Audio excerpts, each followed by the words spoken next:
رامی خواهر محمود رامی رو روی خط تلفن داریم و ازشون میخوایم چند کلمه درباره محمود و شرایطی که ایشون هستن برای ما صحبت کنیم. حاجی جان صدای من میاد؟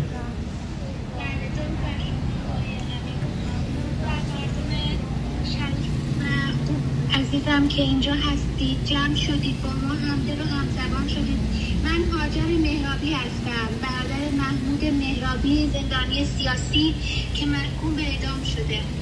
دوستان عزیزم، باید از شما تشکر و سپاس را دارم از شما که همدل شدید، برای ما بسیار با ارزشه. برای شما دوستان خواهم گفت که پس از اون انقلاب زن زندگی آزادی و بعد از این همه شقاوت و ظلمی که در حق مردم ما شد و خونهای پاک و بیگناهی که بر روی این زمین ریخته شد و چه چشمهای پاک و مظلومی که نابینا شدند، چه مادران و پدرانی که در غم از دست دادن عزیزشان داغدار شدند، این حکومت از ترس و استیصال و درماندگی حکم به قتل عام جوانان ما بسته است و روزانه شاهد اعدام‌های جوان‌های معصوم و دلیر و بی‌باک این سرزمین کهن هستیم. برادر من محمود مهرابی یکی از هزاران دلاور مردان و زنانی است که در مقابل این همه ظلم، بی‌عدالتی، سرکوب سرخم نکرده.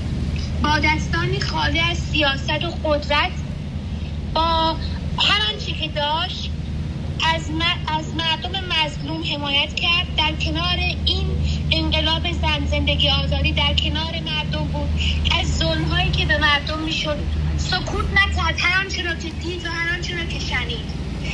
از شما میخواهم، از همه کسانی که صدای من را میشنوید، خواهشمندم صدای این اسیران این خاک اجدادی باشید، صدای این دلاورمردان و قهرمانان باشید، این شیرمردان و این شیرزنان که با به خطر انداختن جانشون در این مسیر قصد و هدفی نداشتن جز برپایی آزادی و عدالت واقعی.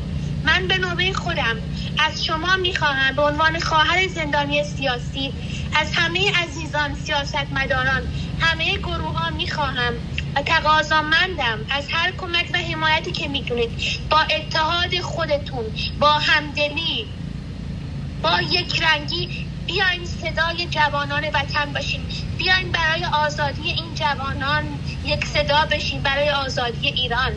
دوستان، الان ایران و ایرانی همدلی، هم صدای ما رو میخواد در خارج از کشور. من از همه گروه ها، از همه عزیزان خواهش میکنم بیایید با تمام این تفاوت هایی که داریم عشق را به منزل ظهور برسونیم، هم صدا و همدل بشیم. بیایید به همه دنیا نشون بدیم که ما لیاقت یک دموکراسی آزاد را داریم برای ایرانمون، ما لیاقت آزادی را داریم.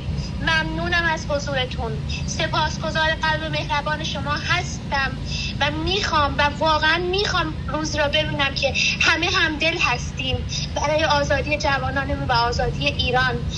واقعا این بزرگی و شرافت شما ستودنیه که در خارج از ایران صدای عزیزانمون در وطن هستیم. قطعا که امید بزرگی برای خانواده های زندانیان سیاسی و همچنین خانواده های داغدار و دادخواه. ممنونم از شما و سپاسگزار شما هستم. پاینده ایران به امید آزادی ایران. زن زندگی آزادی. درود بر شما. محمود مهرابی آزاد باید گردد. محمود مهرابی آزاد باید گردد. محمود مهرابی آزاد باید گردد. محمود مهرابی آزاد باید گردد. زندانی سیاسی آزاد باید گردد. محمود مهرابی آزاد باید گردد.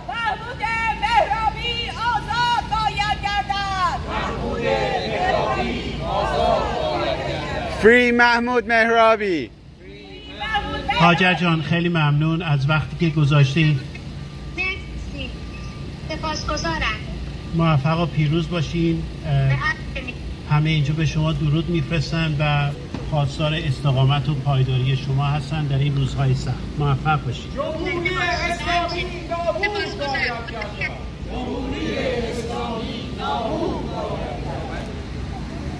خیلی ممنون. خدا نگهدار. خدا نگهدار.